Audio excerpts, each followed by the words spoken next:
За сайн байна уу? Намайг Цэпли Азбер гэдэг. За хуульч, за бизнес удирдлага мэргэжилтэй. 3 хүүхдийн аав. Энэ хүн байна. Айлын баг хүүхдээр 2 ахтай 1 эгчтэй. Багадаа бол их тийм ер нь жоохон тийм оролдлоготой нээлттэй гэх юм уу та. Юм ингээд сонирхоо явж байгаа хүүхдээсэн. Би хинтэд өсвөрийн зохион бүтээгчдийн сургууль сурж байсан. Манай сургуулийн захирал намайг нэг удаа өрөөндөө дуудаад надад Солонгосын Кимужуны хорвоод их уужим хийх ажил их гэдэг нэг ном байдаг. Тэр номыг ингээд уншгээд өгч ирсэн байхгүй.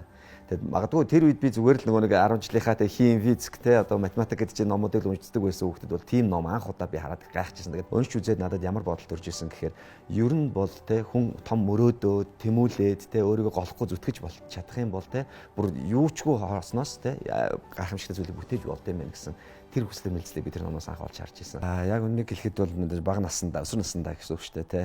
Тийм амьдрал бол тийм удаангалтай хангалуун байгаагүй. Ээжтэйгээ ахтайгаа бид нар Дэнжин мянгад амьдарч ирсэн. Тэгэл одоо төлөх төлөө хүртэл олдохгүй те. Идэх ол байхгүй. Одоо боддоо шүү дээ. Бид нар ингээд нөгөө хөдөөнөөс манай эмээ ингээд явуулна, борц явуулна, борцыг нүдж ягаад цой байж иддэг. Яг хөө тэр үед нөгөө нэг шилжилтийн үеч байсан бахал да. Тэр үед би хэлдэг байсан бас ээжтэй. Яагаад ингээд те бусад хүүхдүүдэд байгаа юм над байдгүй юм бэ те. Одоо форум байхгүй тий күрчж байхгүй би бүр дээр үеийн манай ахын дээр үед өмсдөг байсан драпан болтой өмсч жилд явдаг байсан байхгүй. Тэгэд тэрнээс ичнэ. Манай ангийнх яаж яхад айгу нэг боломжтой айлын хүүхдүүд 23 дугаар сургуульд нэлээд айгу айлын хүүхдүүд сурдаг байсан. Би тэгээд сургуульд орохоос өмнө тэр болтойгоо ингээд хуйлж сургуульд авч явдаг байсан. Тэгэхээр манайж надад хэлдэг байсан байхгүй. Бус хүүхдүүдэд байгаа зүйлс бол ээж аав нь тэднэрт өгсөн байх тий. Чи хэрвээ өөрөө хичээгээд өөрөө зүтгээд ухаантай байж чадах юм бол чи өөрөө тэрийг олж аавна. Тэр цагтаа бол харин тэрийг чи өөрөө олж авсан учраас тэр тэрэндээ чи бардам байх хэрэгтэй гэж хэлдэг байсан. Нөгөө байхгүй зовлон мэднэ тий. Бас яаж бий болох ёстой юм бэ гэдгийг бас мэднэ тий. Тийм үүднээсээ амьдрал илүү тийм зүтгэх ёстой тий. Өөр хин нэгэнд найдах биш зөвхөн өөртөө найдаад тий. Тэгээ мэдээж чадахгүй байж болно. Тэгэхээр чаддаг болтлоо оролдох ёстой гэсэн нэг тийм зарчмаад л өссөн да. Үндсэн нөгөө мэрэгжил хуульж байгаа тань тий. Дээрээс нь би нөгөө багшилж исэн. Тэгээ аль алийг би орхимооргүй санагдсан л да. Тэгээд аль алийг нь холбож тэг хүнд хүргэж болох нэг зүйл нь өөрөө юу гэхээр энэ сургагч багш байх те лектор хүмүүст ингээд одоо сургадаг те ийм чиглэлийн ажлыг илүү давхар хийгээд явах хэрэгтэй гэж боднээсээ ингээд хослуулаад ажиллаад явчихна. Зүгээр манай аавын над хэлжсэн үгнүүд их олон байдаг. Зүгээр ажлаа бас солиод ингээд төрийн албанд ингээд ажиллаж хахад манай аав над хэлжсэн байхгүй. Хүн ордонд нэг ондоосддаг, овоохот нэг ондоосддаг шүү минь нөхөө. Тэ чи хаана байгаа вэ гэдгээ мэдэж те хүн өөрийгөө хөгжүүлж яваарай. Хүнд гологдож болдгоо шүү. Өөрийгөө голж болдгоо шүү. Би сургууль багшилжсэн гэж ярьсан шүү дээ. Тэгээд зүгээр яг үнийг хэлэхэд би нэг одоо ажил хийжсэн гэсэн үг шүү дээ. Тэгээд нэг шийдэл гарсан юм бэ гэхээр ер нь ингээд өөрийн гэсэн бизнесийг хийгээд те ажил хөдөлмөр хийгээд ингээд үзье гэсэн ийм бол шийдэлд хүрчээсэн. Тэр шийдвэр миний хувьд тэгээд том эргэлтийн шиг зэг байсан гэх юм уу да. Яг л ажил хийж яхад бол гоё юм уу тогтмол цалинтай, тэ гоё амардаг, тэ ингээд 50 байсан бол хүн ингээд шинээр ингээд бизнес хийхэд эхлэх гэхээр ерөөсөл чи хөдөлгүүл орлого олно, хөдөлгөхгүй бол зардал гарт юм бэл. Ямар ч юм бүр ингээд амарх хүртэл дургу болт юм бэл.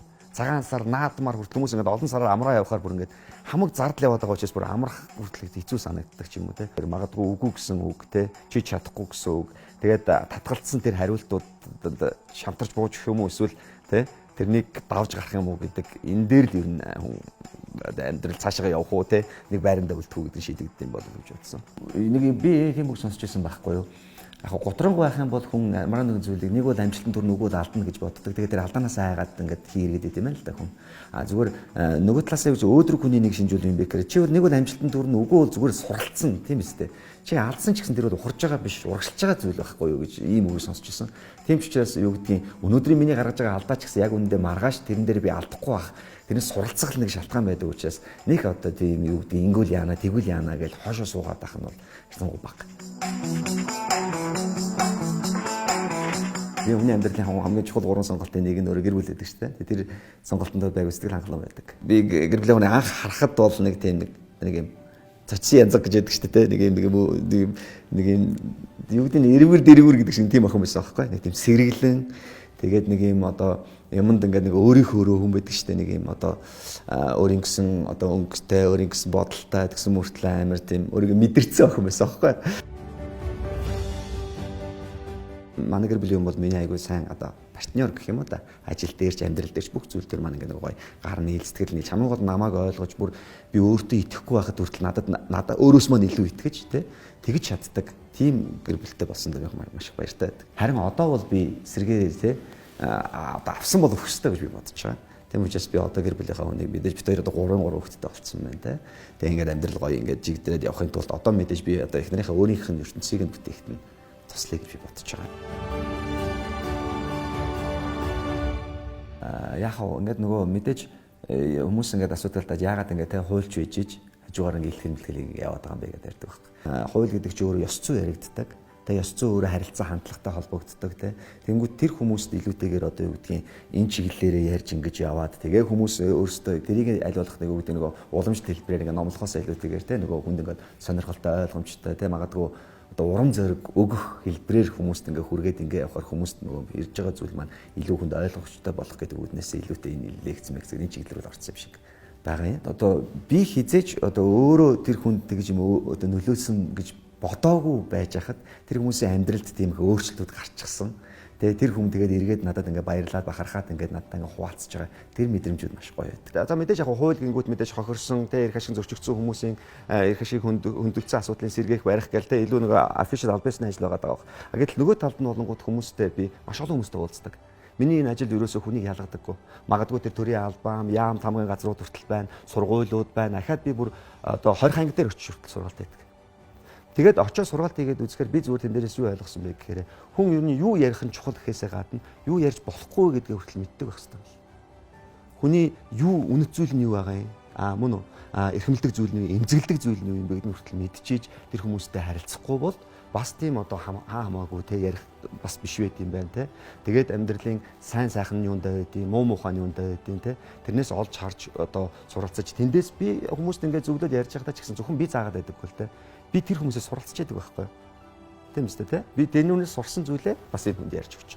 Тэгэхээр маш олон хүмүүсийг холбох бас гүүр болж идэг ажил гэх юм уу. Сургалт бол нэг удаа шинжтэй байт юм байна. Хүнд ингээд те сэтгэлдээ үлддэг. Гэтэл тэр үнтэй ингээд үргэлж хамт байх, шинэ юм ингээд өгж явах, тийм юмыг бодож үзсний үндсэн дээрээс нь урам түгээгээд төслийг санаачлаад тэгээ хэрэгжүүлээд явж байна. Нэг энэ эхлээд нэг 2 жил орчим болж байна. Тэгээд ингээд зураг видео контентууд те сошиал юмнуудыг хийгдээд явдаг. Яг зүгээр хүнийг ингээд хүнд чадахгүй унах дороотх үе байдаг. Гэтэ тэр болгон дээр чи чаднаа болно гэж шахаад тахтай бол биш байхгүй.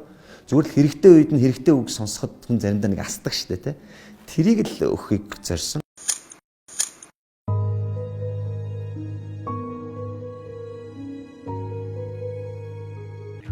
Зарим хүмүүс яагаад залхуурч бүхнээс хойш суудаг юм бол үнэндээ тэ залхуу биш. Зүгээр л хийж байгаа зүйлдээ дургүй. Намайг аз хэрэгдэг те. Аз гэж үг юу юм бэ гэхээр боломж бас бэлэн байх хоёрын уулзах цаг гэнэ л те. Тэгээ хүн болгон дандаа боломжтой байт юм байна. Амын гол нь тэр боломжийг ирэхэд айгүй олон хүмүүс тэр боломжинд бэлэн биш байт юм байна л та. Тийм учраас зүгээр миний зүгээр барьдаг чинь нэр дээр би холбож ярьж байгаа нь юу гэж байгаа гэхээр хүн бол зүгээр юу юм бэ гэхээр чамд хизээ нэгдэх заавал боломж ирнэ. Тэр боломжийг ирэхэд чи би болоогүй, би чадахгүй гэж хоошоо сууж болохгүй байхгүй. Тэгэхгүй тулд чи өнөөдөр байж болох бүхэл эрвэхээрээ мөн үү те альва зүйл хийж чадах мэдэх зүйлээ аль болох байж болох тултал те хийж өөрийгөө хөгжүүлэхэд хамаг цагаа зарцуулаасаа л гэж би боддог.